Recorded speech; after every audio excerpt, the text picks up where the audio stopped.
তো রাধে রাধে সবাইকে। তো আজকে আমরা এসেছি বীরচন্দ্রপুর একচক্রা ধামে, ঠিক আছে, স্কন মন্দিরে। এই দেখো মন্দিরটা, রাধে। এই সেই বীরচন্দ্রপুর স্কন মন্দির, ঠিক আছে।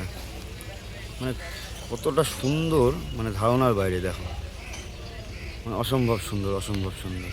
এটা স্কন মন্দির, যেমন মায়াপুরেও আছে, এখানেও আছে। মানে দারুণ পরিবেশ, দারুণ পরিবেশ।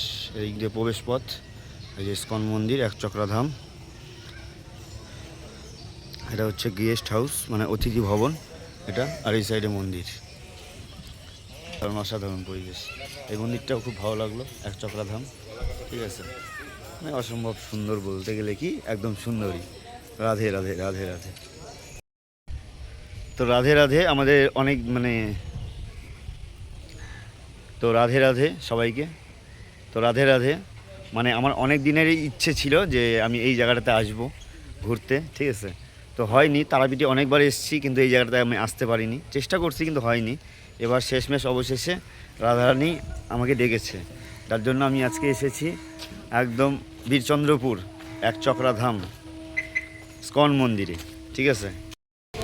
এটাই হচ্ছে মেন মন্দির, ঠিক আছে, জগন্নাথ মন্দিরের মেন মন্দির এটাই। এই যে কয়েকদিন আগেই রথ হয়ে গেল, আবার সামনে উল্টো রথ আছে, যার জন্য এই যে বাজার, একচক্রা ধাম বাজার এটা, ঠিক আছে। আর এইখানে জগন্নাথ দেবের মূর্তি, মানে সরি মন্দির, আর এটা মন্দিরের মেন গেট। তো বর্তমানে আমি আছি একদম একচক্রা ধাম জগন্নাথ মন্দিরে, ঠিক আছে। এই দর্শন করো, এটা হচ্ছে একচক্রা ধাম বীরচন্দ্রপুর একচক্রা ধাম, মানে তারাপীঠ থেকে পাক্কা 10 কিলোমিটার ভিতরে বীরচন্দ্রপুর। একদম অসাধারণ, অসাধারণ। জয় জগন্নাথ, জয় জগন্নাথ, জয় জগন্নাথ।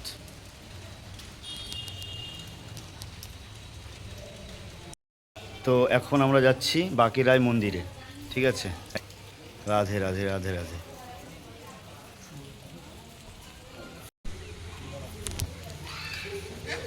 তো বর্তমানে আমি আছি এখন বাঁকিরায় মন্দিরে, ঠিক আছে।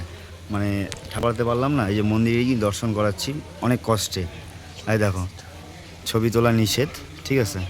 দেখো, আর দেখো তাও কত কষ্ট করে ভিডিওটা করছি শুধুমাত্র তোমাদের জন্য। রাধে রাধে রাধে রাধে। মানে এত সুন্দর একটা পরিবেশ না, সত্যি খুব ভালো লাগলো। কি গো, একদম রাধে রাধে রাধে রাধে রাধে রাধে। তো মানে কি বলবো, এখানে অনেক রকমই মন্দির আছে, যেখানে যেরকম আছে মোহন দেবের মন্দির। এই যে এটা হচ্ছে মদন মোহন মন্দির। মানে সত্যি মানে এই ভিতরে তো অতটা ভালো লাগছে না, কিন্তু মানে জিনিসগুলো দেখে না মানে এত সুন্দর লাগতেছে। কিন্তু দুঃখের বিষয় একটাই, যে মন্দিরটা বন্ধ, এখন কখন খুলবে না খুলবে ঠিক জানি না, ঠিক আছে। তো রাধে রাধে রাধে রাধে। এই যে কিন্তু এখানে আমরা দর্শন পেয়ে যাচ্ছি সামনে, এই যে একটা বাড়ির গেটের সামনে, এই যে এটাকে দেওয়া হচ্ছে ছবি। রাধে রাধে রাধে রাধে। এটা পাতাল মহাদেবের মন্দির, ঠিক আছে। আমি সেভাবে দেখাতে পারতেছি কিনা জানি না। এই যে কিন্তু নন্দী মহারাজের আমরা দর্শন পেয়েছি। আর এই যে হর হর মহাদেব, হর হর মহাদেব। আমার পিছনে যে মন্দিরটা দেখতে পাচ্ছ, এই মন্দিরটা শ্রী চৈতন্যদেবের বাবা, মানে তার পিতা হরাই পণ্ডিতের পাতাল শিবলিঙ্গ এটা।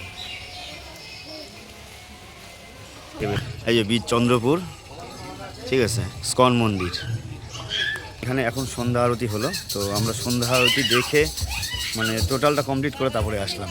মানে এত সুন্দর একটা অনুভূতি লাগতেছে, মানে খুব সুন্দর, খুব সুন্দর। সন্ধ্যাবেলা সন্ধ্যা আরতি দেখতে পেলাম আজকে, মানে একদম রাধে রাধে রাধে রাধে। দেখো মন্দিরটা কেমন সেটাকে বলো, মন্দির দেখে মন শান্তি হয়ে যাবে।